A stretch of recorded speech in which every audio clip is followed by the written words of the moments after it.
con este tema, Buscándote de My Bahía, iniciamos esta emisión en Siempre Venezuela. Venezuela siempre es noticia a través de este dial, el 1160 Radio San José de Cúcuta, de nuestras redes sociales oficiales en Facebook, Instagram, Twitter, en YouTube, en la página web www.siemprevenezuelaweb.com, www.siemprevenezuelaweb.com, en enlace con Radio Delfín 1060 AM. Saludamos en el Control Master a Alex Meneses, Alan Peralta con registro nacional 0715 y quien les habla, Nancy Pacheco con registro nacional 0713, el Colegio Nacional de Periodistas Seccional Norte de Santander. Bienvenidos a esta primera ronda informativa en Siempre Venezuela, Venezuela es noticia. Y el tema de hoy, un tema bastante candente con el revocatorio, con ese referéndum revocatorio, donde en el noticiero del mediodía hablábamos acerca de cómo Diosdado Cabello pues advierte que pedirá al CNE esas listas de los firmantes que soliciten ese revocatorio para Nicolás Maduro, y él afirma que esto va a quedar en privacidad. ¿Cuáles serán esas represalias que se van a tomar si el CNE suelta esa lista que está solicitando Diosdado Cabello para verificar quiénes van en contra, quiénes van a votar en contra de ese revocatorio, referendo revocatorio? Pues ante eso también se ha venido manifestando en el día de hoy Mover, que ha impugnado el cronograma del CNE para esa recogida de las firmas del referéndum revocatorio, y esto lo hace el activista Nickmer Evans. Los impulsores de este movimiento venezolano, de este revocatorio, han impugnado el día de hoy ese formato aprobado por el Consejo Nacional Electoral para la recogida de firmas previstas para el miércoles, que activa esta consulta de revocar el poder a Nicolás Maduro. El activista Nickmer Evans, uno de los impulsores de este revocatorio, ha explicado a los periodistas en las entradas del CNE que el plazo de recogida de firmas aprobadas el 21 de enero pues fue un acto totalmente inconstitucional que va en contra de los principios de la participación popular, y debido a ello pues se introdujeron de manera formal un documento que permita impugnar o solicitar la revisión de todo este cronograma. El CNE el viernes fijó que para ese miércoles, el día en que los ciudadanos podrían salir a recoger estas firmas durante 12 horas, y esas firmas necesarias correspondientes a ese 20% del electorado en todos los estados. Y esto con la finalidad de reactivar el referendo que revoque a Nicolás Maduro el cargo de presidente. De acuerdo con la decisión del cuerpo electoral, la jornada de recepción de estas manifestaciones de voluntades recogidas a través de firmas para este referéndum revocatorio, que se realizará el próximo 26 de enero en el horario comprendido entre las 6 de la mañana, 6 de la tarde, es lo que ha venido señalando este comunicado de prensa. El CNE ha resaltado que ese registro electoral que se utilizará para validar este proceso de recogida de firmas será el mismo que aprobaron para los comicios regionales y locales del 21 de noviembre del 2021, en el cual consta que hay 21.929.987 votantes inscritos. Y para cumplir con este requisito de esta reactivación de ese referéndum revocatorio presidencial, que se debe alcanzar, repito, ese 20% de registro electoral en cada una de ellas, tal como lo estableció la Sala Constitucional del Tribunal Supremo de Justicia en el año 2016. Evans ha ratificado el día de hoy, dijo que tuvo una reunión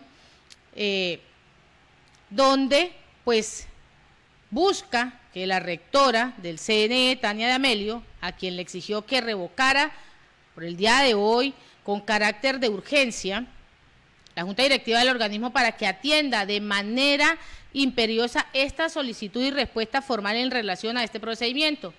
Mientras no haya una respuesta con relación al tema de esta solicitud, de estas modificaciones del cronograma, nosotros nos reservamos las próximas acciones a desarrollar en este sentido. Es lo que ha venido añadiendo Nickmer Evans, el activista de Mover, que ha subrayado que se han solicitado la aplicación del reglamento para el referéndum revocatorio vigente desde el año 2007. Asimismo, también dijo que tiene el derecho de impugnar o hacer esa revisión de ese proceso y terminar de aceptarlo en un plazo de 45 días. Esperamos esta respuesta, estamos planificando los próximos pasos a desarrollar en función de lo que llamamos y lo que vamos a hacer desde el punto de vista del público en relación a las diferentes acciones que se van a tomar el miércoles. Es lo que ha venido apuntando Nicmar Evan hasta el momento con este tema del referéndum revocatorio. Y a esta hora, en Siempre Venezuela, Venezuela Siempre, vamos con el primer reporte de nuestro corresponsal Carlos Uzcategui, el Miura.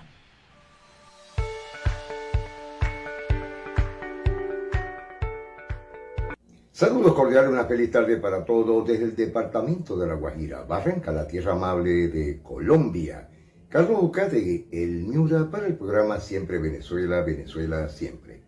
Hoy tenemos un invitado muy especial, un buen amigo, tanto de él, de su familia, y por supuesto de muchos de nosotros, los periodistas, comunicadores, reporteros. Se trata del doctor Gustavo Duque, hijo de un gran periodista, fotoperiodista y por supuesto uno de los grandes de Venezuela. Hijo Casa Ratón. Se trata de Alfonso Duque, una de las leyendas periodísticas de Venezuela. Labora por más de 50 años, por más de medio siglo, en el extinto periódico Panorama de Maracaibo, en el estado Zulia, en el occidente del país. Hoy, Gustavo, estamos con la temática de la situación migrante, la situación de los abogados, el caso de Sarén, y por supuesto son tantas las preguntas que queremos saber, descifrar de lo que está sucediendo actualmente en el estado Zulia. Gustavo Duque, bienvenido al programa Siempre Venezuela. Ante todo, buenos días para ti y para toda tu audiencia, Carlos. Muchas gracias por invitarme a tu programa. Mira, Carlos, en la actualidad Venezuela atraviesa por la crisis política, social y económica más profunda de su historia. Este escenario que mantiene en jaque a la economía venezolana con la inflación más alta del mundo y una moneda completamente devaluada es lo que hace que el día a día de los venezolanos se vea cada vez más complicado. Esta situación ha empujado a más de 6 millones de personas a abandonar el país y se ha convertido en la corriente migratoria más grande de América Latina en los últimos 50 años. Lo que a su vez ha acarreado problemas tanto en lo económico como en lo social y hasta en lo político a los países receptores de migrantes venezolanos. La migración venezolana es hoy día tema de debates políticos, relaciones bilaterales y trabajo de ONG, y no menos importante de propaganda ideológica. Pero ¿cuál es realmente la magnitud de ese éxodo, de esa migración? ¿Y quiénes migran? La magnitud de migrantes venezolanos es aproximadamente, como anteriormente mencioné, de 6 millones de personas a la fecha. Y las oleadas de migración se han dado en 3 etapas. La primera, entre 2002 y 2003, luego del golpe de Estado fallido contra el entonces presidente Hugo Rafael Chávez Frías. Una segunda oleada que se ubica entre los años 2006 y 2007, con la primera reelección del presidente Chávez. Y la tercera, y más grande, durante los últimos 8 años, la cual ha ido incrementándose con el tiempo, especialmente a partir de 2015. Las 2 primeras oleadas mantienen el perfil de migrantes de finales de los años 80, los cuales eran profesionales, empresarios, capas medias y altas de la sociedad.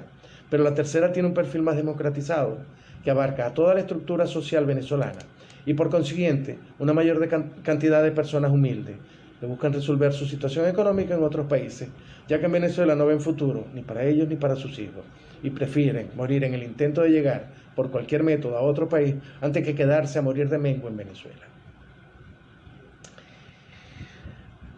La situación de los migrantes venezolanos que se dirigen hacia otro destino de América es bastante compleja y sin duda es el fenómeno migratorio más voluminoso de las últimas 2 décadas, ya que la mayoría de estos migrantes se encuentran en estado de pobreza extrema, lo que los ha impulsado a huir a toda costa y dejar atrás no solo sus propiedades, sino su vida entera.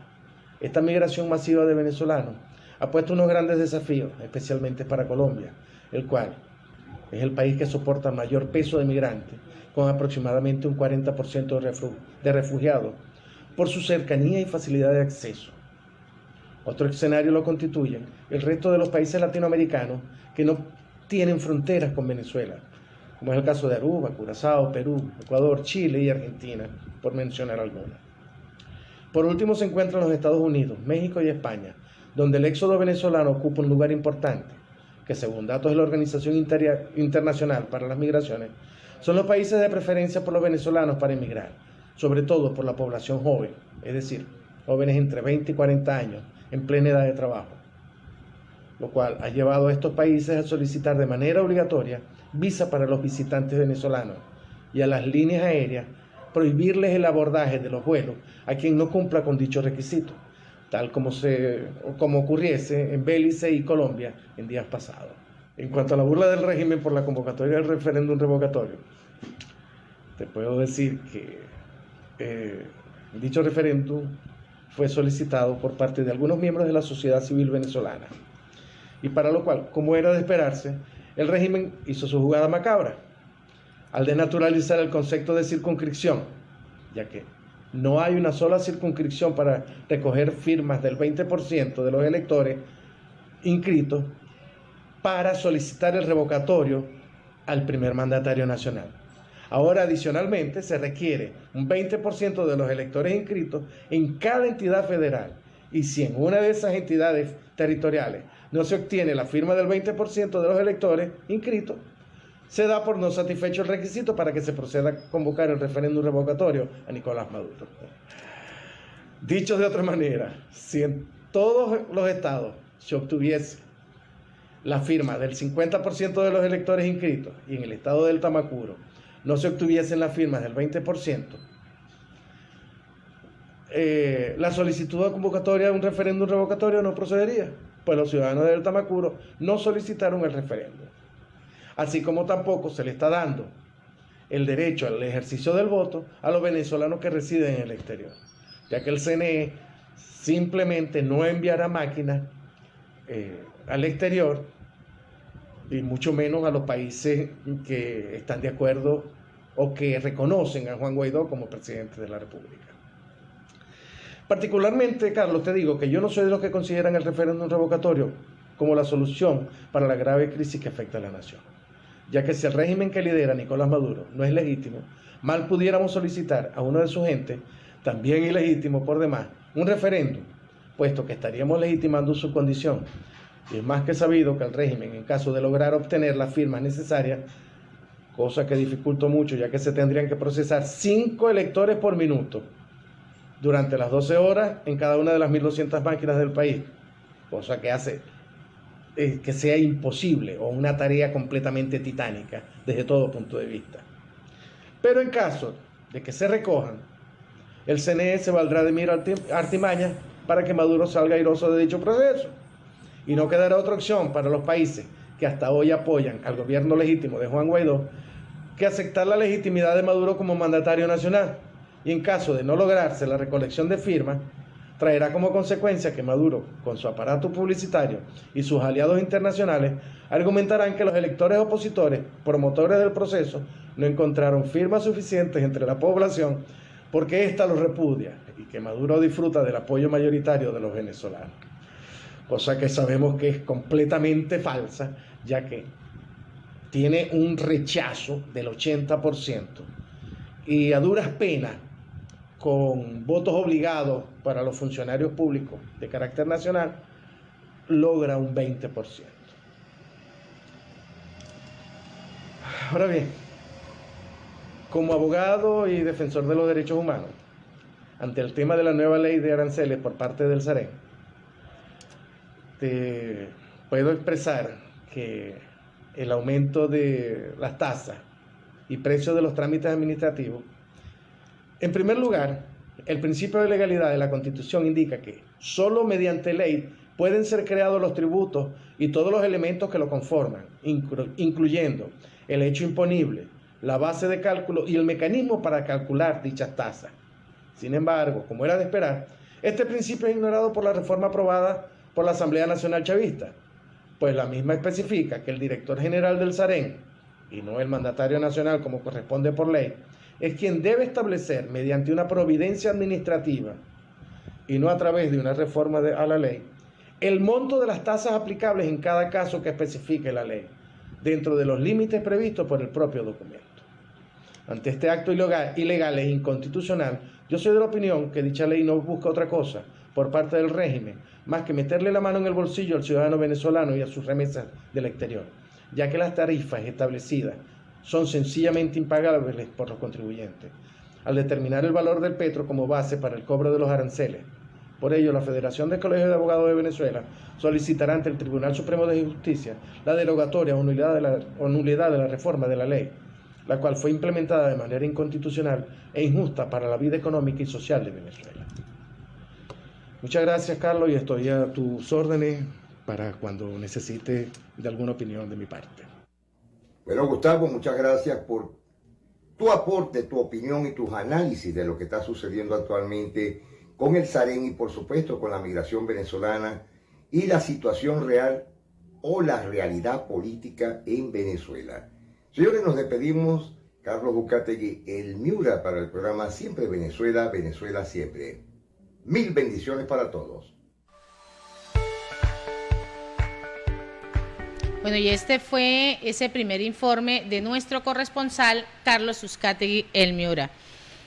Y la situación de derechos humanos en Venezuela será siempre esa prioridad para la Unión Europea, y lo será en este año 2022. El Consejo Europeo aprobó las conclusiones con las prioridades que regirá a la Unión Europea en los foros de derechos humanos de Naciones Unidas durante este año. Venezuela y Nicaragua pues serán los países en los que se centrará esta atención en el Consejo de Derechos Humanos de la ONU en Ginebra. Cuba, por su parte, pues no será prioridad para la Unión Europea, pues no fue incluido en las conclusiones del Consejo Europeo. La Unión Europea seguirá de cerca estas iniciativas sobre Camboya, República Centroafricana, República Democrática del Congo, Georgia, Irán, Libia, Malí, Nicaragua, territorios palestinos ocupados, Filipinas, Somalia, Sudán del Sur, Sri Lanka, Sudán, Siria, Yemen y Venezuela. Señala este artículo número 5 en las conclusiones.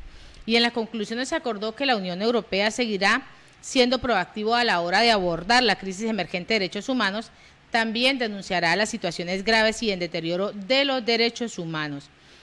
En el documento quedó establecido que la Unión Europea participará activamente en diálogos interactivos con los titulares de mandatos y procedimientos especiales y en los debates generales para llamar la atención sobre la situación crítica de estos derechos, incluidos la Federación Rusa y China.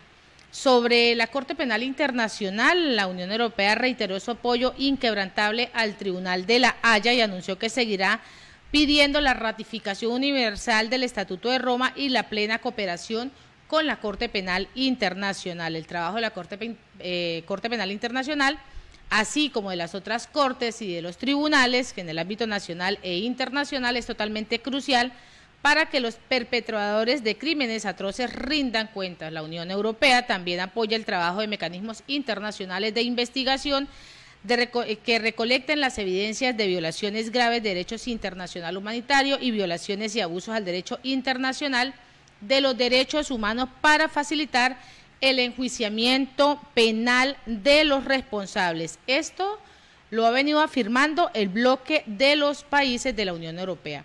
Con esta nota, en Siempre Venezuela, Venezuela Siempre, vamos a la pausa comercial y musical. Ya regresamos. Bueno, y este gran tema para iniciar este segundo bloque en Siempre Venezuela, Mal de Amor, de Charlet Taulé y Servando y Florentino. Una gran combinación de voces increíbles que nos han deleitado en esta tarde y nos siguen deleitando a través de este programa de Siempre Venezuela, Venezuela Siempre, y de esta emisora 1160 Radio San José de Cúcuta, en enlace con Radio Delfín 1060 AM y a través de nuestras redes sociales. Y en otro orden informativo, Venezuela, Bangladesh, Kuwait, Filipinas y Uganda, los países que han tenido las escuelas cerradas por más tiempo a causa de la pandemia del COVID-19, y el sector de la educación pues ha sufrido estos 2 últimos años esa peor crisis de la historia, con prolongados cierres de escuelas, pese a que se han registrado algunos avances en el segundo año de la pandemia por el COVID-19. Para la UNESCO, la perturbación mundial en la enseñanza causada por la pandemia del COVID-19 es la peor crisis educativa que se ha registrado. Y en los últimos 2 años, estos países que han tenido las escuelas cerradas más tiempo, es decir, más de 60 semanas. Lo venía mencionando al inicio: Venezuela, Bangladesh, Kuwait, Filipinas y Uganda. Y si se toma en cuenta los cierres parciales, Uganda alcanzó más de 60 semanas de cierres totales y 23 semanas de cierre parcial, mientras que Bolivia llegó a 43 y 39 semanas, respectivamente. Nepal totalizó 35 y 47 semanas e India 25 y 57 semanas. 4 países no han recurrido al cierre de escuelas en estos 2 años: Bielorrusia, Burundi, Nauru y Tayikistán. Otras 12 no han recurrido al cierre total, incluyendo Rusia, Estados Unidos y Australia. Oceanía es la región que menos cerró los centros educativos. Francia, en un cierre total de 7 semanas y parciales de 5 semanas, entre el 10% de los países que cerraron menos. Pero en este caso, hablando del tema Venezuela, donde el gobierno de Nicolás Maduro siempre ha pretendido que se vaya a abrir, que se reabran esas clases, donde no se tienen los protocolos de bioseguridad, donde los estudiantes no tienen una vacunación, un plan de vacunación completo, los docentes, las instituciones educativas, las infraestructuras están totalmente deterioradas. Es totalmente imposible. Continuará aún cerradas las instituciones, la educación no va a tener una excelente calidad porque el riesgo de contagios aún es mayor. Y aún así, con el tema del COVID-19 y del Omicron, que pues se viene avanzando y lo hemos ratificado y lo ratifican los infectólogos, pues es ahí donde se debe tener aún muchísimo más cuidado. Y en otro orden informativo, César Pérez Viva dice que Maduro lo que tiene es terror de que el pueblo lo cuente. Pues el integrante del movimiento venezolano por revocatorio, César Pérez Viva, aseguró que el referéndum revocatorio no se ha muerto, por el contrario lo están matando, entre ellos Nicolás Maduro, al quitar a los ciudadanos la posibilidad de revocar su mandato, por lo que él ha llamado es a protestar y a denunciar el fraude. El referéndum revocatorio no se murió, lo están matando y Nicolás Maduro está cometiendo un crimen contra la nación venezolana, contra la Constitución, y nosotros lo que hemos hecho es poner en evidencia su conducta, su comportamiento, su falta de respeto a las normas constitucionales y la forma como le están cerrando a los ciudadanos la oportunidad de decidir el destino de la nación. Debemos denunciar, debemos protestar el fraude ante la solicitud al revocatorio, dijo Pérez Viva durante una entrevista que le realizó el periodista Vladimir Villegas en su canal de YouTube. Maduro lo que tiene es terror a que el pueblo lo cuente y que por eso es un proceso de imposible ejecución. No caben 20 millones de ciudadanos en 1.200 máquinas y están discriminando a quienes viven en la periferia al colocar centros en lugares lejanos y también a los que se encuentran en el exterior. Lo que quieren es perturbar el poder y perpetuarse en el poder. Es lo que ha ratificado, abro comillas, quien está al margen de la Constitución, Nicolás Maduro, al desconocer el artículo 72. Cierro comillas, es lo que ha agregado hasta el momento el político César Pérez Vivas y muestra ese gran temor que se tiene en este momento y que tiene el gobierno. Este gobierno de facto que sabe que está cometiendo cada día más y más irregularidades. Vamos a esta hora en Siempre Venezuela con el segundo reporte de nuestro corresponsal Carlos Uzcategui, El Miura.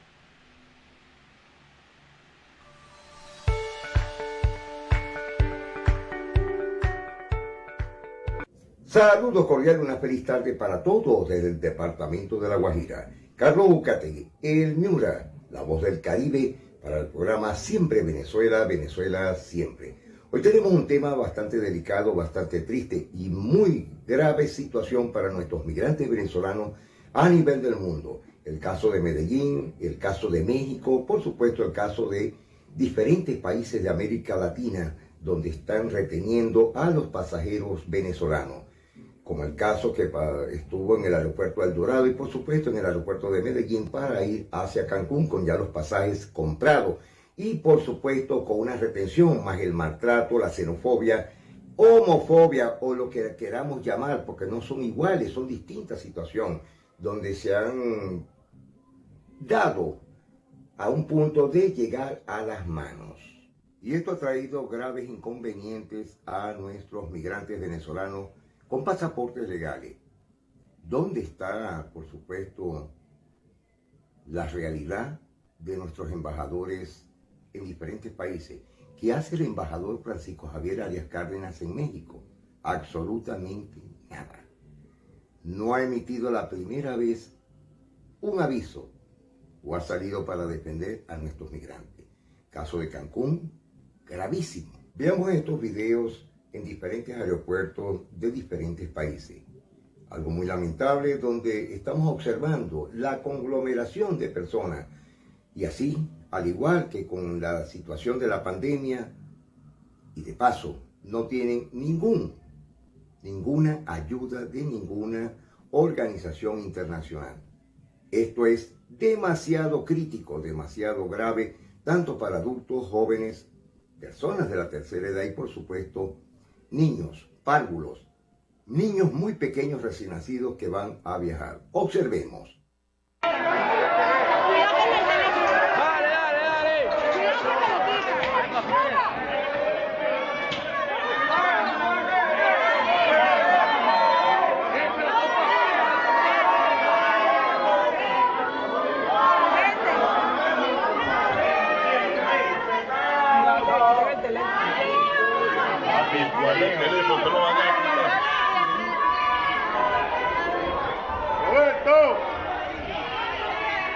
A su juicio, los dejo para que analicen esta grave situación.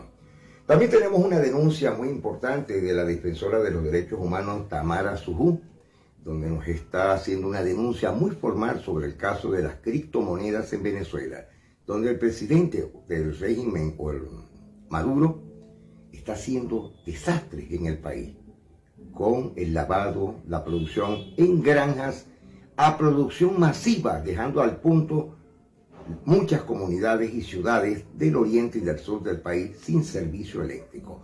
Observemos la denuncia de nuestra amiga Tamara Sujú.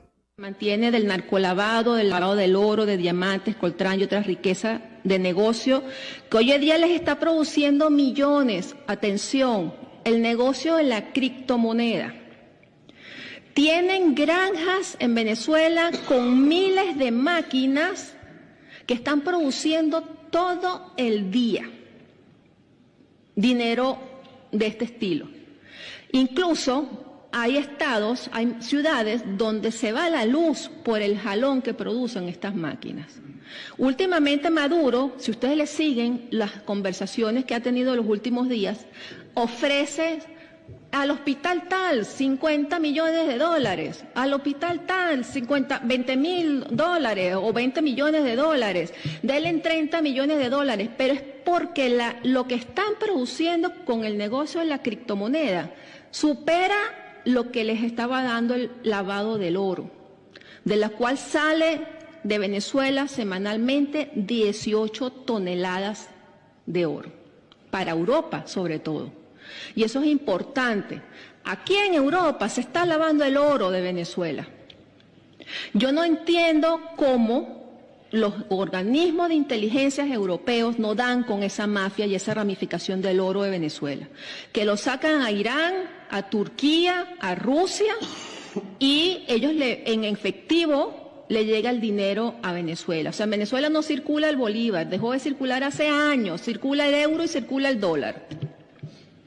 Y llega en efectivo, en aviones iraníes y rusos, por el lavado del oro venezolano, que se lava en Europa. Una pregunta para todos nuestros radioescuchas, radiotelevidentes y por supuesto Alan Nancy. ¿Hacia dónde se dirige el país? Venezuela en 22 años ha caído en la debacle total. La balanza se ha inclinado pero a favor del régimen.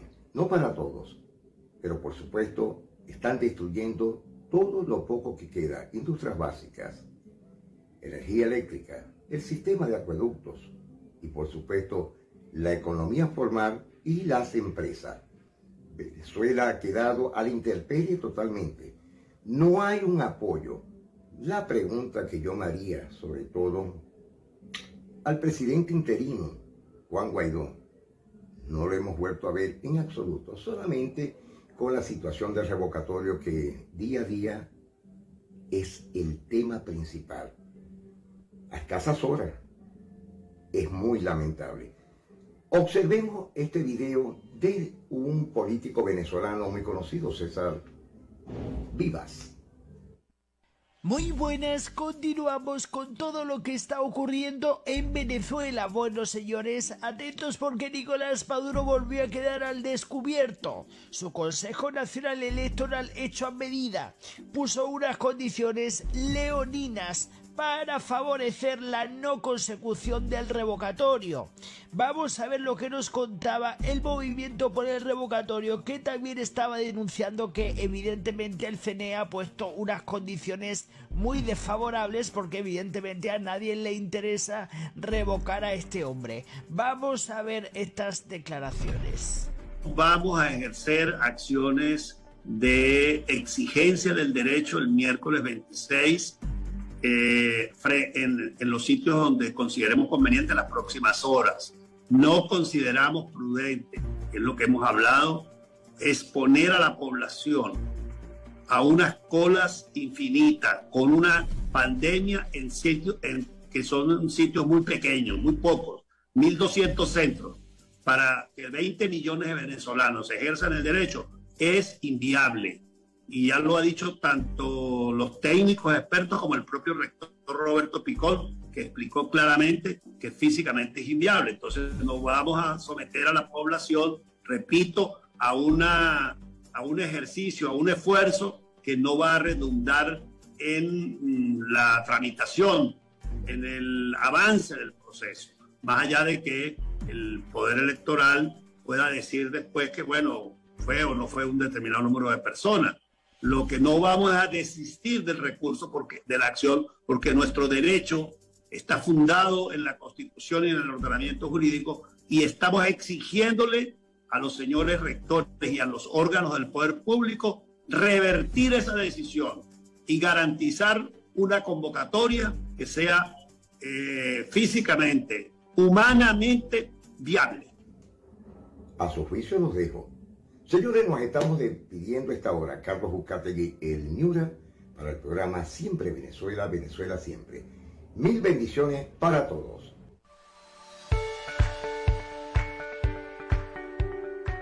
Seguimos en Siempre Venezuela, Venezuela es noticia. Y conoce cuáles son esas 7 empresas autorizadas por Conatel para prestar los servicios de Internet en el país. Pues la Comisión Nacional de Telecomunicaciones ha autorizado 7 empresas privadas para prestar el servicio de Internet en Venezuela. De acuerdo a este organismo, esto acreditará a las compañías para que puedan operar legalmente en el país. El director adjunto de Conatel, el almirante Clemente Díaz, sostuvo que le brindará a las empresas las diferentes herramientas para desarrollarse. Sin embargo, subrayó que tienen un compromiso implícito al iniciar sus operaciones en el país. Para Díaz, estas compañías tienen un papel importante en el desarrollo del sistema de comunicaciones venezolano, según Venezolana de Televisión. La corporación que vienen a dar estos servicios, que son corporaciones privadas que las ha autorizado Conatel, es la corporación Tonecto CA, Wiscorse CA, Wiscor Tecnología, AP Telecom, Plenium Style Cable, Comunicaciones Galut y New World Venezuela CA. Son las 7 empresas privadas que prestarán estos servicios de Internet que están autorizadas. Díaz ha asegurado que Conatel dará prioridad a estas empresas que quieran prestar servicios a los rincones más apartados del país, de tal forma pues que busque incrementar el acceso a Internet en esas regiones con menores conexiones. Ahora, autorizan a estas prestadoras de servicio de Internet, pero ¿cómo estamos con el servicio de energía si en el día de hoy se presentó un apagón que duró 48 horas y así consecutivamente permanecen sin energía? Entonces es ahí donde se ve lo irrelevante del tema. Aparte, de esa situación tan compleja de energía, pues esos salarios que son irrisorios, que no todos los venezolanos tienen un trabajo digno, un trabajo remunerado, trabajo que dignifique a la familia, pues aún se le hace muchísimo más complejo. Y hablábamos acerca de la educación, cómo se está presentando el tema de la educación, donde se tienen cerradas las instituciones educativas, donde no existen las herramientas tecnológicas para que en esas partes aisladas, donde no está llegando el internet, donde no tienen un aparato electrónico, pues aún más la complejidad. Ese es el mundo insólito de este gobierno que ha acabado y ha destruido con toda la población, con toda la masa humana, con toda la parte académica, la parte de salud, ha acabado con las empresas, ha destruido absolutamente todo. Y a esta hora, en Siempre Venezuela, Venezuela Siempre, vamos a la pausa comercial y musical. Ya regresamos. Ella, de Gilberto Santa Rosa y Guaco. Iniciamos esta segunda hora en Siempre Venezuela, Venezuela es noticia, a través de este dial, el 1160 Radio San José de Cúcuta, de nuestras redes sociales oficiales en Facebook, Instagram, Twitter, en YouTube, en la página web www.siemprevenezuelaweb.com, www.siemprevenezuelaweb.com, en enlace con Aruba Estéreo 91.5 FM. Y así iniciamos esta parte bien chévere, Alex y audiencia, donde siempre tenemos a ese invitado especial. Y hoy tenemos un invitado muy, muy especial. Hoy nos acompaña una colega, una comunicadora, yo creo que es la comunicadora más jovencita que tenemos y hemos tenido en este programa. Se trata de Asley Arandia Hernández, es una niña zuliana. Ahora se encuentra radicada en Colombia, específicamente en Medellín. Estudia tercer grado, lleva excelentes calificaciones. Asley tiene tan solo 9 años y ya realiza un programa de televisión llamado Conociendo Antioquia, dirigido y producido por Alex Benpavé, Gustosa Medellín y Gustosa TV, un programa que da a conocer los lugares importantes de esta gran región, sus raíces, la cultura, la gastronomía y mucho más. Bienvenida, Asley, a este programa. Siempre Venezuela, Venezuela, siempre. Buenas tardes. Micrófono cerrado, Asley. Hola, bueno, mi nombre es Asley Arandia, tengo 9 años y estoy muy feliz por esta entrevista y estoy muy feliz por hacer este programa llamado Conociendo Antioquia. Ahora sí, cuéntanos, Asley, ¿qué te motiva a realizar este gran proyecto de Conociendo Antioquia? Pues me motivan muchas cosas, que puedo viajar a otros países, bueno, a otros lugares, como ya he viajado a 3 lugares y me motiva mucho hacer esto porque en verdad nunca había tenido esa oportunidad. Ahora que la tengo, la disfruto mucho. ¿Qué has disfrutado en esos 3 sitios? ¿Qué has identificado? ¿Qué es lo que más te ha llamado la atención? Me ha llamado en el pueblito paisa sus artesanías, en las escaleras eléctricas me ha llamado muchas veces sus danzas, sus cuadros muy lindos, y en Parque de los Deseos me ha encantado estar allí porque allá hay una casa de la música muy grande y se realizan eventos muy bonitos. ¿Habías pensado en algún momento estar realizando un programa de televisión o de radio? ¿Ha sido esa motivación, aparte de dejar las muñecas a un lado? Sí. ¿Qué es lo que más te interesa? ¿Qué es lo que más te motiva? Pues me motiva que pues puedo ser como guía turística y es como muy bonito, y me gusta, me motiva porque puedo ir a otros lugares y contárselo a otras personas lo que pasa allí y sus artesanías muy bonitas y cosas, etcétera. Méritos en el colegio con este nuevo emprendimiento que estás realizando, porque esto es un emprendimiento. ¿Qué te dicen esos compañeros? Pues me han dicho que, bueno, no me han dicho nada porque en verdad no saben. ¿Has dado a conocer todavía el programa? ¿Ah? ¿Has dado a conocer todavía el programa a tus compañeros? No. ¿Quiénes son las personas que más han visto el programa que estás realizando a nivel televisivo? Pues mi familia, mi abuela, mis tíos, mis papás. ¿Quién te apoya? Pues me apoya mi mamá, me apoya Alex, me apoyan muchas personas. ¿Cuál es ese mensaje, Asley, que quieres darle a todos esos niños colombianos, esos niños venezolanos, que están llegando, sobre todo ese niño venezolano que está llegando a buscar una alternativa en este país? Pues yo solo les digo que estudien para que sean alguien en la vida. ¿Has pensado en estudiar una carrera diferente a comunicación social? Sí, ¿Qué carrera? pues ¿Qué carrera? me gusta hacer mucho patinar, eso es lo que más me gusta. ¿En deportes? Patinar. En medio de esos recorridos, Asley, de esos recorridos que estás en compañía de Alex realizando y de todo el equipo de producción que está detrás apoyando este gran emprendimiento, ¿qué otras actividades crees que puedes identificar y realizar?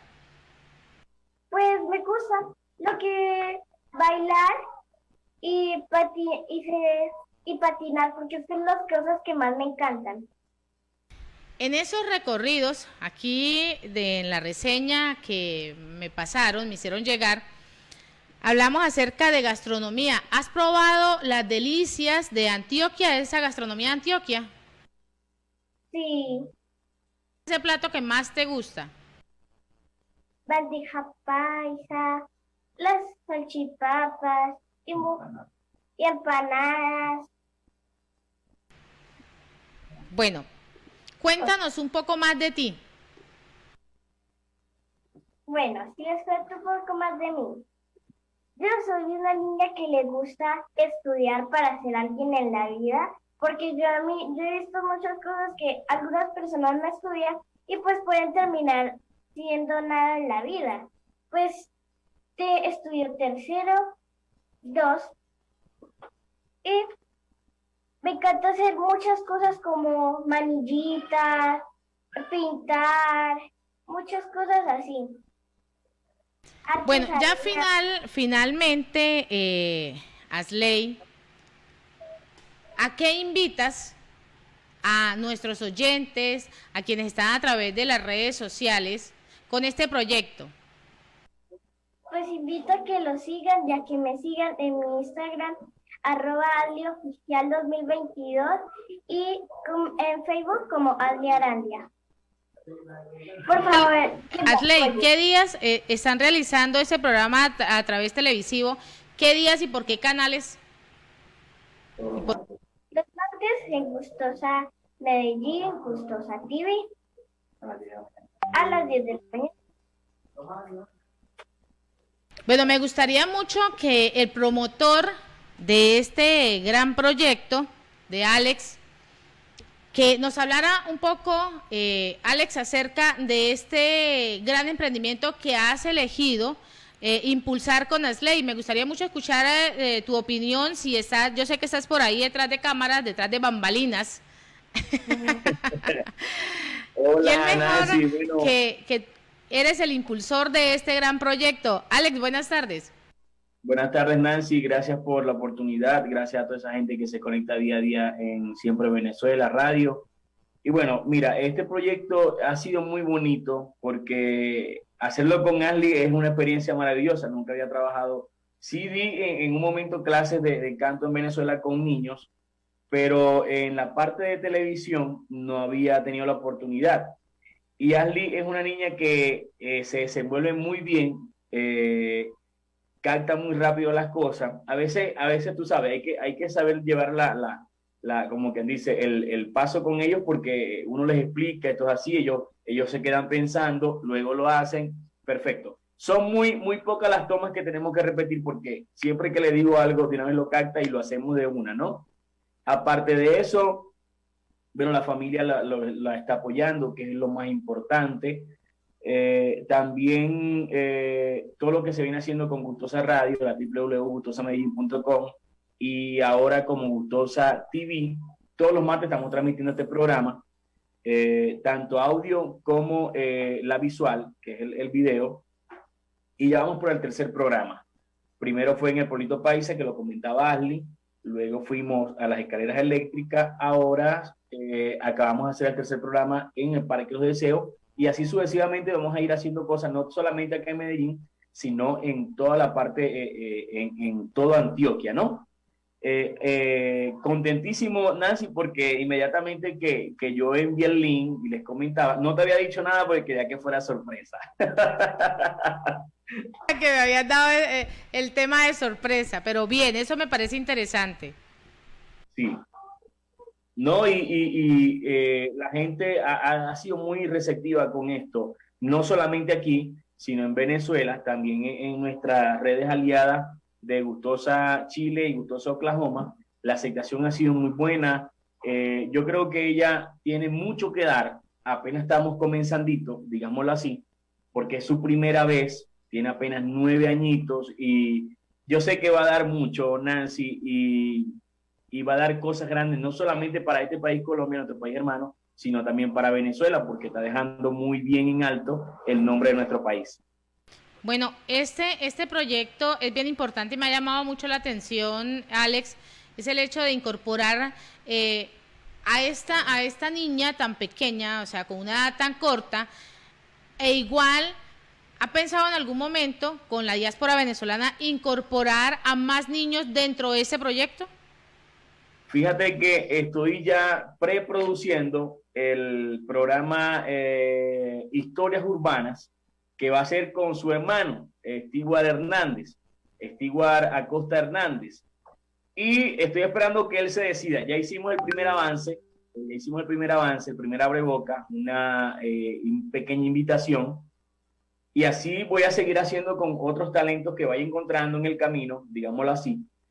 Voy a ir haciendo otros proyectos, tanto musicales como de ir a conocer cualquier parte. Si es de irnos a la calle y ir a hacer algo como, no sé si te acuerdas cuando Agipicante se iba a los lugares de comida rápida y llegaban de manera imprevista y se ponían a probar la comida, que esto está bueno, que me parece bien esto, que si comamos salchipapa, que bueno, algo así, que también se me ocurre, algo gastronómico, llegar a los sitios de comida rápida, restaurantes, etcétera, etcétera, etcétera. Pero ya tengo el segundo programa en preproducción, esperando que el joven Stewart se decida para ver si podemos culminar con ese programa también. Ashley, un mensaje ya final para toda la audiencia. Un mensaje, Ashley, para que la gente te siga, la gente te apoye, toda esa gente que está conectadísima con Siempre Radio, Siempre Venezuela Radio. Pues un saludo cordial a todos los que visitan Siempre Venezuela Radio, y digo que me sigan en mi Instagram oficial, @2022, y en mi Facebook, Ali Arandia. Y pues para dejarles un mensajito ahí, solamente les digo que por favor estudien para que sean algo en la vida.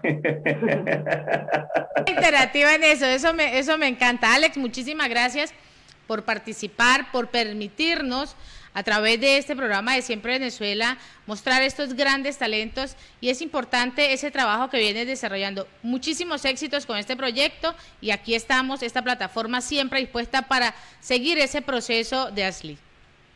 Gracias, Nancy, gracias a todo el equipo de producción, el equipo de trabajo, y bendiciones también para ustedes por seguir apoyando estos talentos de Venezuela. Y bueno, 1000 éxitos y bendiciones a Siempre Venezuela Radio.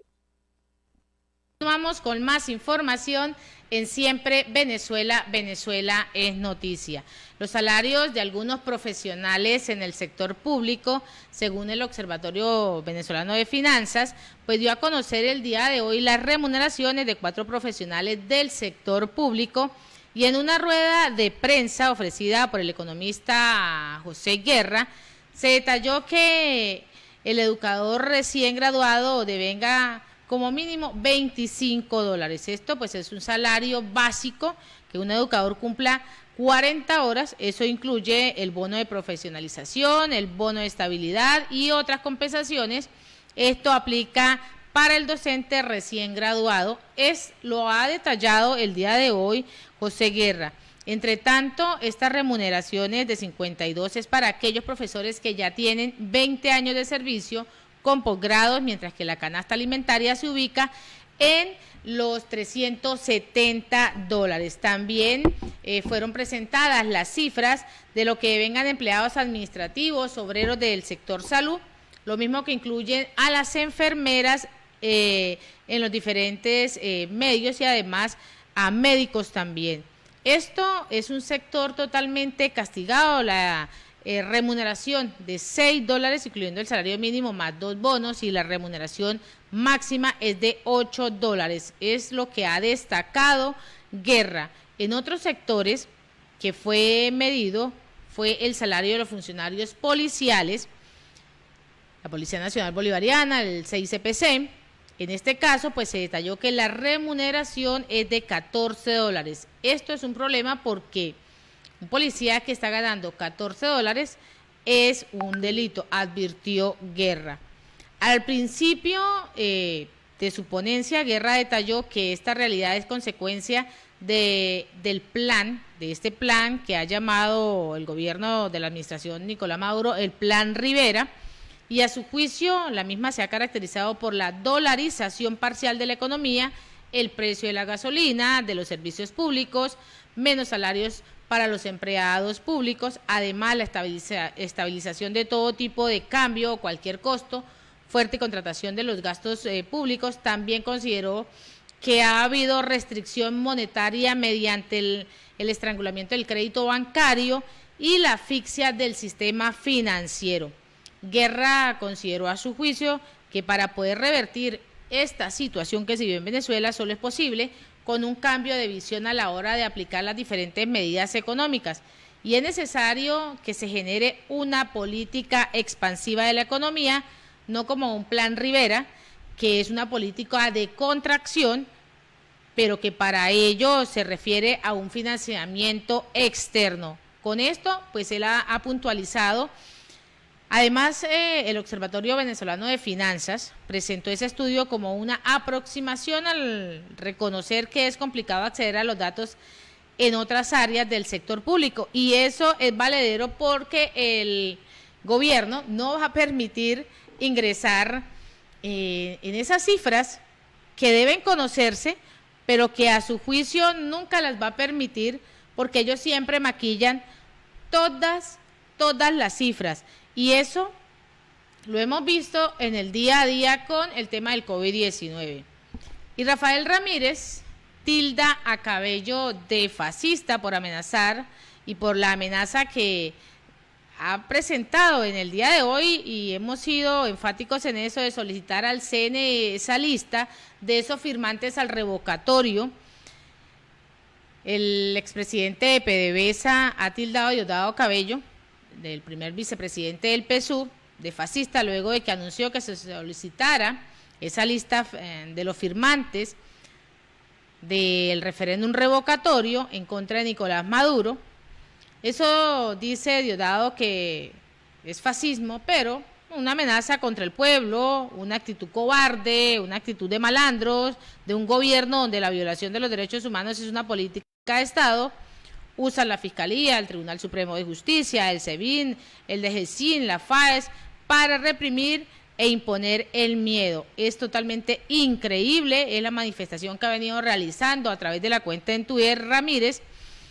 Y más temprano Cabello pues se refirió también a ese referendo revocatorio en esa rueda de prensa donde advirtió que el chavismo acudirá al Consejo Electoral, y es ahí donde se muestra tildándolo Rafael Ramírez, y donde muchos pues han estado hablando acerca de esta situación. Diosdado Cabello siempre sale con amenazas y lo mismo lo realiza el presidente de facto Nicolás Maduro. Siempre Venezuela siempre a esta hora, a través de este dial, el 1160 Radio San José de Cúcuta. Vamos a una pausa comercial y musical, ya regresamos. Con este tema no voy a mover un dedo de San Luis y Giordano, Llegamos a esta última parte, a este último pedazo de la torta de Siempre Venezuela, Venezuela siempre es noticia, a través de este dial, el 1160 Radio San José de Cúcuta, de nuestras redes sociales oficiales. Síguenos en Facebook, Instagram, Twitter, en YouTube, en la página web www.siemprevenezuelaweb.com, en enlace con Aruba Estéreo 91.5 FM. Y a esta hora, en Siempre Venezuela, tenemos en línea telefónica y a través de Zoom a nuestro corresponsal, Oliver Luyano, el amigo de todos. Oliver, buenas tardes.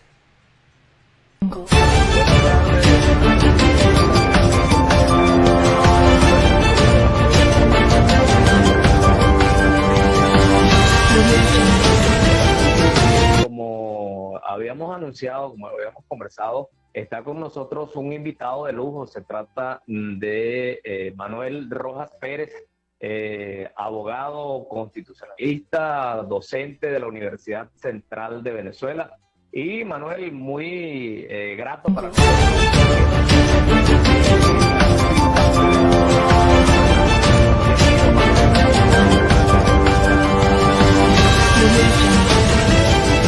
Gracias, Nancy, Oliver, a ustedes por la gentil invitación que nos hacen, ¿no? Aquí estamos a la orden.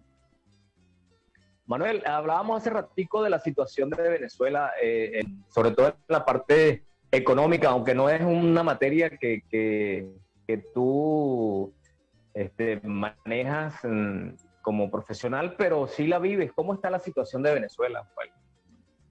Bueno, a ver, Venezuela vive momentos complicados como hemos venido denunciando desde hace ya muchos años. Sin embargo, con una situación donde el dólar, donde la inflación en general venía aumentando importantemente, 150% al mes, venía aumentando especialmente el precio del dólar. Y de un tiempo para acá, la verdad es que se ha mantenido. Ese precio del dólar se ha mantenido en 4.78, 4.80 ya del mes de noviembre para acá. Eso ha generado cierta sensación en el venezolano de estabilidad. Esa sensación de estabilidad ha permitido hacer cierta planificación muy pequeña, ha permitido dar cierta tranquilidad a los venezolanos, pero no con ello podemos decir que es que ya se solucionó la economía venezolana, porque mientras tengamos un salario mínimo que no pasa de los $6 mensuales, en el mejor de los casos, donde tenemos salarios como lo de los funcionarios públicos y especialmente los jubilados y pensionados, que no llega a los $2.50 mensuales, donde tenemos profesores universitarios de universidades públicas que, en mi caso, voy a poner mi ejemplo para no hablar de otro, profesor asociado de la Universidad Central de Venezuela y que nuestro salario esté en $2 mensuales al cambio, la verdad es que nos permite sí decir, ok, no hay tanta inflación, pero igual la capacidad de poder adquirir bienes y servicios básicos, alimentación, energía eléctrica, que es barata en Venezuela, pero sin embargo cada día va costando más. Los servicios públicos como el aseo, que ha crecido, que ha aumentado muchísimo, pues cada día se le hace más difícil al venezolano, sobre todo como les digo, con temas de alimentación. Yo te comentaba, Oliver, hace poco, que hay ciertos productos de la canasta básica venezolana que se han venido incrementándose en las últimas 3-4 semanas. La harina pan ha venido aumentando, el pan, productos como queso, leche, huevo, están aumentando de manera importante. No sabemos cuál es exactamente la razón, si es por la materia prima, no sabemos si es el transporte, que también es un tema que abarata o acrecienta los precios, pero la verdad es que la situación económica venezolana es una situación muy delicada, muy complicada, y el tema está en que la economía se basa fundamentalmente en la confianza.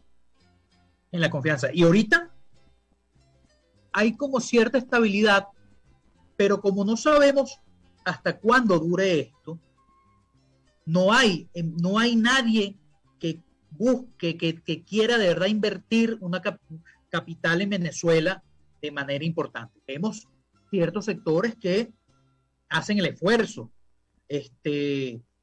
por mantenerse en Venezuela, por hacer ciertas inversiones acá, pero lo que necesita un país, que es inversión fuerte, inversión dura, en muchos sectores, en el sector industria, en el sector comercio, en el sector construcción, lo vemos en unos espacios muy reducidos, lo vemos en ciertos sectores de la capital venezolana, lo vemos en ciertos sectores en algunas pocas ciudades, pero de resto la verdad es que la situación económica en general en Venezuela, especialmente fuera de la capital, es bastante complicada. Ante esto... Ahora Manuel, hay una dolarización de facto. ¿Esto cómo ha influido en la economía venezolana? Bueno, la verdad es que esa dolarización de facto es la que más o menos ha permitido esta relativa estabilidad de la que yo estoy hablando. Esta relativa estabilidad. Uh-huh. Este comercio de bienes y servicios en dólares, la verdad es que ha permitido, como le digo, este mínimo de tranquilidad relativa. ¿De dónde o cómo se ha generado esta dolarización? Bueno, la verdad es que el mercado económico, la economía fluye de manera natural. Eso desde Adam Smith, desde la conservadora hasta incluso doctrinas de corte izquierdista, comunista, Marx, todos aceptan que incluso en economías planificadas la economía fluye, la economía busca su propio cauce. ¿Okay? Depende cómo lo veamos, de una perspectiva más conservadora o más liberal, pero eso va a fluir más o no, pero la verdad es que incluso en economías muy planificadas la economía fluye. Entonces, ¿qué pasa? Que Venezuela, ante la falta de un sistema monetario en Venezuela, donde la moneda, el papel moneda en Venezuela, no solo que es inexistente, sino que no tiene ningún uso, más allá de el transporte, el transporte colectivo. Fuera de eso, nadie en Venezuela está usando bolívares. Pues la economía, como les digo, las sociedades también avanzan. Y avanzaron buscando una moneda dura para poder subsistir. Y eso es lo que ha ocurrido en Venezuela. Que la economía fluye. Ahora, ¿de qué manera se beneficia el gobierno de esta dolarización y tendrá ideas el gobierno de decretarla por la vía legal o le conviene mantenerla así, esa dolarización de facto? Yo creo, y esta es una tesis muy personal, uno, que al gobierno le conviene esta situación. ¿Por qué le conviene? Bueno, al gobierno le conviene porque le da tranquilidad y no tiene responsabilidades. El día de mañana, el gobierno se puede lavar las manos diciendo, yo no tengo nada que ver en eso porque yo jamás he decretado la dolarización. Pero también le da tranquilidad porque le está generando a un grupo, a un sector de la sociedad venezolana, como lo comenté hace rato, cierta tranquilidad, cierta sensación de estabilidad, que no necesariamente seguridad jurídica o seguridad económica, pero sí cierta tranquilidad de poder planificar que con su salario de $5, bueno, yo sé que yo este mes me puedo comprar nada más 2 kilos de queso. Bueno, yo me planifico para eso, pero es que hasta hace 6 meses eso no, ni siquiera eso ocurría. Entonces, de alguna manera el gobierno se beneficia de esta dolarización. Y en ese mismo sentido, yo creo que el gobierno no tiene ninguna intención en lo más mínimo de formalizar el proceso de dolarización. Porque entre otras cosas, Oliver, amigos que nos están viendo, la verdad es que eso sería ratificar lo que hemos venido diciendo en manos del chavismo, un desastre, y que hubo que cambiar la moneda venezolana a una moneda dura como es el dólar, además la moneda del odiado imperio. Entonces, yo soy un convencido que el gobierno no tiene la más mínima intención de dar ese paso. Hablando de intenciones, Manuel, ¿cómo está la intención de permitir el revocatorio? ¿Qué opinión tienes al respecto? Bueno. A ver, Te agradezco Con esto mucho nos cambiamos de tema, ¿no? Pero te agradezco mucho esa pregunta. Tengo muchas ganas. Era que tenía muchas ganas de hablar del tema del revocatorio. Bien. El revocatorio es un derecho que está consagrado en la Constitución venezolana. ¿Okay? Nuestra Constitución señala que a la mitad del periodo de un mandatario electo popularmente se puede proceder a intentar revocar su mandato. Pero en Venezuela no hay una ley que regule el referendo. ¿Por qué no la hay? Porque nunca lo ha permitido el gobierno. Tuvieron el control absoluto de la Asamblea Nacional de 2010. Nunca hicieron el intento de dictar una legislación en materia de referendos. Cuando en 2010 volvió la oposición a Venezuela, al Parlamento venezolano, y después en 2015, cuando ganó la mayoría la oposición en el Parlamento venezolano y se intentó hacer una legislación, una ley de referendo, el Tribunal Supremo de Justicia inmediatamente anuló esa ley y anuló cualquier posibilidad de que el Parlamento legislara, cosa impensable en cualquier Parlamento. Imaginen ustedes que en Colombia, qué sé yo, la Corte Suprema colombiana, el Consejo de Estado, creo que tiene esa competencia en Colombia, le prohíba al Parlamento dictar leyes. Bueno, eso pasó en Venezuela. Eso no puede ocurrir en un país democrático. Eso pasó en Venezuela en el año 2017. Y entre las leyes que en el 2017 la Sala Constitucional del Tribunal Supremo de Justicia anuló, fue la ley de referendo. El gobierno nacional, definitivamente tiene temor de elecciones libres. Permite elecciones como las que hubo en diciembre, sí, es verdad, están en la Constitución, les lava un poco la cara, les da la posibilidad de decir al mundo, sí, aquí somos un país democrático, porque hay elecciones, muy bien. Pero al momento de ejecutar, de permitirle al ciudadano ejecutar su derecho, pasan cosas como la que acaba de pasar con el referendo. Resulta que hace poco, apenas el viernes de la semana pasada, el Consejo Nacional Electoral dijo se abre el proceso para ir a referendo. Pero estableció una serie de normas que, como te digo, no están en ninguna ley y por tanto el Consejo Nacional Electoral es quien dicta sus propias normas en una normativa interna. Entonces estableció que este miércoles, pasado mañana, va a ser el único día para tomar la firma del 20% del padrón electoral. 4 millones y tanto. Que implica además que tiene que ser el 20% en cada estado. En cada estado. En cada estado. Si hay eso es decretar la muerte del revocatorio ya, ¿no? Por supuesto, es decir, te están dando el plato de comida para que coma, pero te lo dan vacío. Eso es exactamente lo que acaba de hacer el gobierno a través de los 3 rectores que controla en el Consejo Nacional. Un sector importante de la oposición ya veníamos diciendo que no debíamos impulsar el referendo revocatorio para no darle al gobierno la posibilidad de decir que lo ganó. ¿Por qué? Y de crear frustración en la gente también, ¿no? Claro, porque ya vas a ver el jueves. Bueno, me faltó esta perla, este detallito. Hoy, el diputado Diosdado Cabello, que como saben, primer vicepresidente del Partido Socialista Unido de Gobierno, una de las figuras más fuertes del régimen en Venezuela, bueno, señaló que no está muy bien. Ustedes pueden firmar el próximo miércoles, pero nosotros vamos a pedir los datos de todo el que firme. Toda persona que firme, se puede convertir en otra lista de Tascón. Otra lista Tascón. ¿Qué era la lista Tascón? Bueno, cuando en el año 2004 se intentó un referendo contra el presidente Chávez, agarraron esa lista y todos los que firmamos, yo estaba ahí, yo fui uno de los afectados por eso, yo también. De los millones afectados por eso, fuimos despedidos de nuestro trabajo en el sector público. Entonces, Manuel, de Nancy tiene una pregunta. Por favor, adelante, Nancy. Nancy.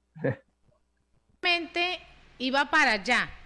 Diosdado Cabello sale hoy muy como el gato con botas a decir, acá vamos a buscar ese listado, lo vamos a identificar, ¿cuáles serían de esas represalias que ya tomaron y de que venía hablando, cuáles serían esas represalias que va a seguir tomando el gobierno si toma esa lista de quienes van contra el revocatorio?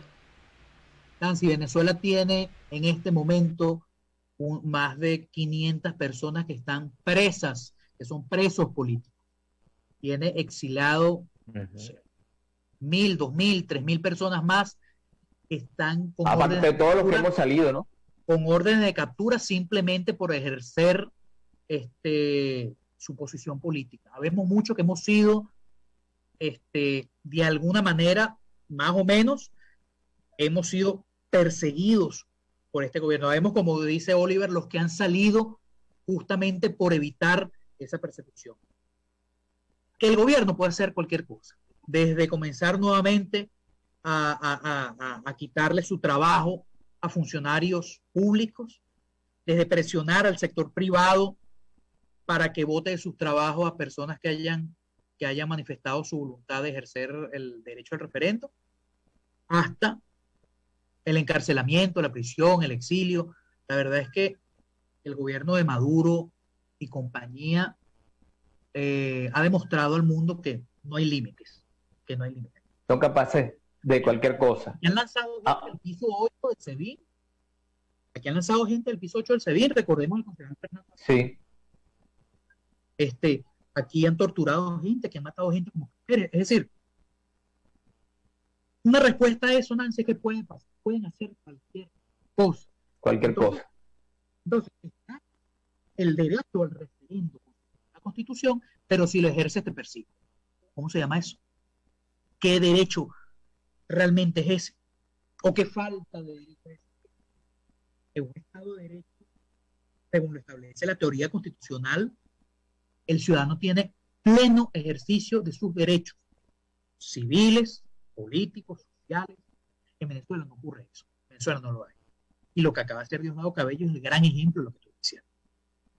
Ahora, Manuel, hay otro caso, Nancy, es que el anuncio que hizo la Corte Penal Internacional, dándole ese lapso de los 3 meses, ¿qué consideras tú que pudiera ocurrir? ¿Qué puede pasar allí? Mira, la justicia tarda, pero llega. ¿Qué te quiero decir con esto?